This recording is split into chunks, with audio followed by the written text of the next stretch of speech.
Ya, Bismillahirrahmanirrahim. Assalamualaikum warahmatullahi wabarakatuh. Kali ini saya Bagas Ardi Satria dari Teknik Industri Universitas Pancasila akan memberikan video e-learning tentang Sustainable Competitive Advantage and Blue Ocean Strategy. Sebagai dosen pengempunya Bapak Haris Adi Suwantoro yang melakukan pengajaran di mata kuliah Manajemen Strategi. Pada kali ini saya akan menjelaskan terkait tentang topik ini.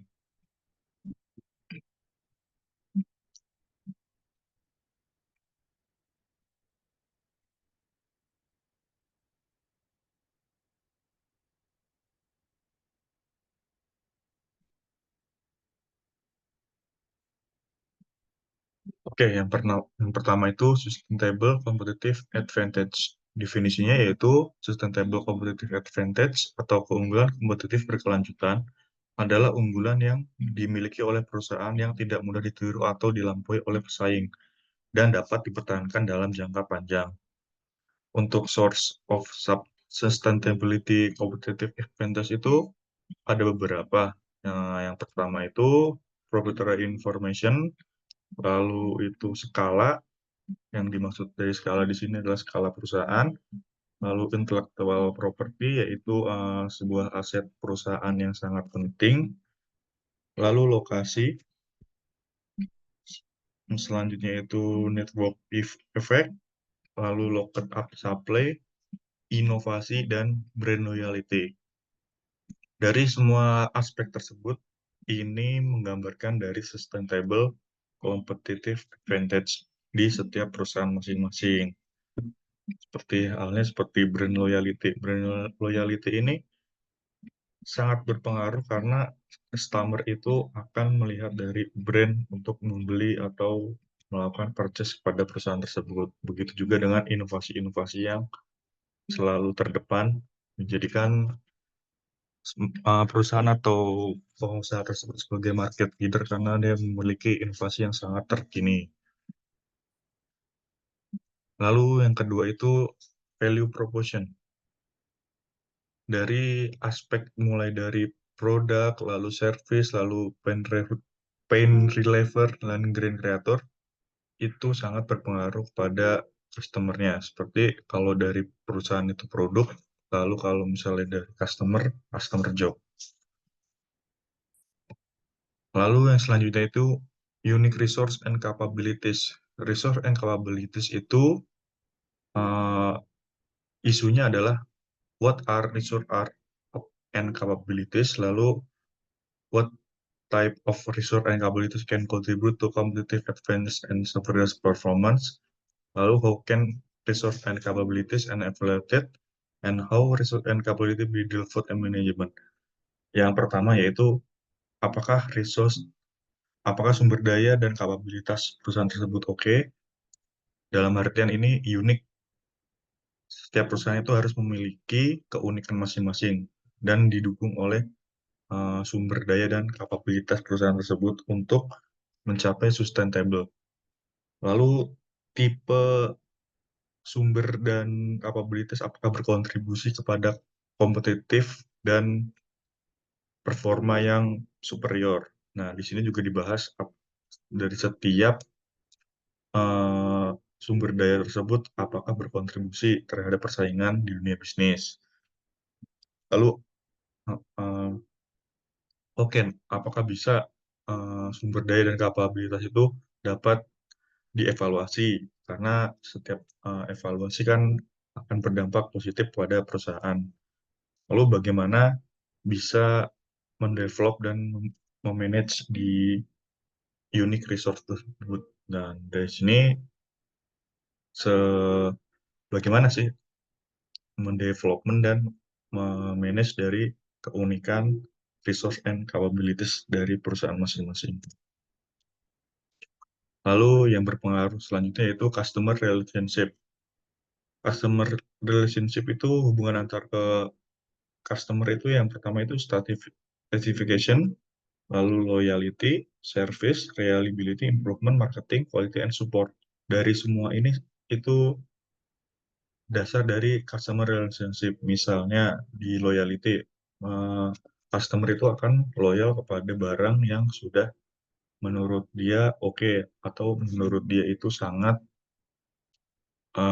dipercaya itu produknya. Lalu marketingnya itu mampu em, mendapatkan minat dari para customer-customer untuk membeli produk tersebut. Lalu yang salah satu yang terpenting yaitu quality. Kualitas dari produk itu harus menggambarkan perusahaan, karena ketika kualitasnya bagus pasti customer juga sangat sangat puas kepada terhadap perusahaan tersebut. Lalu cost leadership or differentiation, yaitu cost leadership itu dari manufaktur langsung ke customer. Lalu kenapa direct langsung ke customer, dalam artian kualitas produk of the lowest cost. Jadi walaupun menggunakan kualitas yang sangat tinggi, harga dari cost untuk membuat produk tersebut terbilang murah. Lalu strategi reduce cost of production, dalam artian manufaktur melakukan reduce atau pengurangan harga untuk beberapa produksi yang tidak diperlukan, seperti penghematan. Lalu komponen utamanya itu value proposition, yaitu menawarkan nilai yang unik dan menarik bagi pelanggan. Unique resource and capabilities, yaitu memiliki sumber daya dan kapabilitas yang sulit ditiru oleh pesaing, seperti teknologi eksklusif, keterampilan unik, atau merek yang kuat. Customer relationship, yaitu memiliki hubungan yang kuat dengan pelanggan, seperti loyalitas tinggi atau layanan pelanggan yang superior. Cost leader or differentiator itu menjadi pemimpin BRD atau berbeda dalam cara yang menarik bagi pelanggan. Jadi ini semua adalah uh, summary dari yang saya jelaskan sebelumnya, seperti cost leadership, customer relationship, dan unique resource and capabilities. Lalu case study yang saya ambil adalah produk Apple. Apple itu memiliki diferensiasi atau memiliki desain produk yang inovatif dan ekosistem yang terintegrasi. Mulai dari iPhone, MacBook, dan iWatch. Semua itu terkoneksi atau bisa langsung terhubung dengan iCloud. Jadi semisal customer tersebut lupa bawa MacBook, masih bisa diakses oleh iPhone. Begitu juga dengan keintegrasian dari iWatch ke iPhone.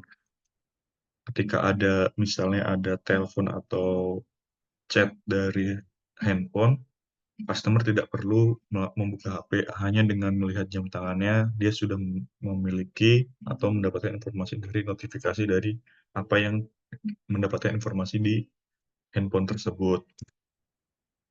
Lalu selanjutnya adalah Blue Ocean Strategy.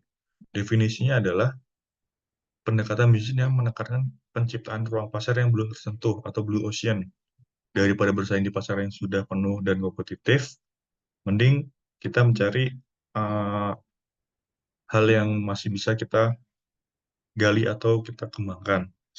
Seperti yang digambar seperti ini, Blue Ocean itu new market creation atau membuat pasar baru. Kalau Red Ocean itu market yang existing, yaitu market yang memang sudah banyak pesaingnya. Kelemahannya ya kita harus melakukan competition, capture more exciting in demand, and make value cost of trade-off. Sementara kalau untuk Blue Ocean itu, make competition irrelevant, create new demand, and disprove value or trading off. Bagaimana untuk mencapai Blue Ocean strategi? Yang pertama itu dengan merekonstruksi batasan pasar. Jadi kita menentukan target-target pasar kita yang akan kita tuju. Lalu fokus pada gambaran besar. Apa sih tujuan Blue Ocean ini? Yang pasti kan kita harus mempunyai target seperti mendapatkan keuntungan sebesar-besarnya, mengharapkan perusahaan kita sustain terus gitu kan. Lalu menjangkau permintaan yang ada.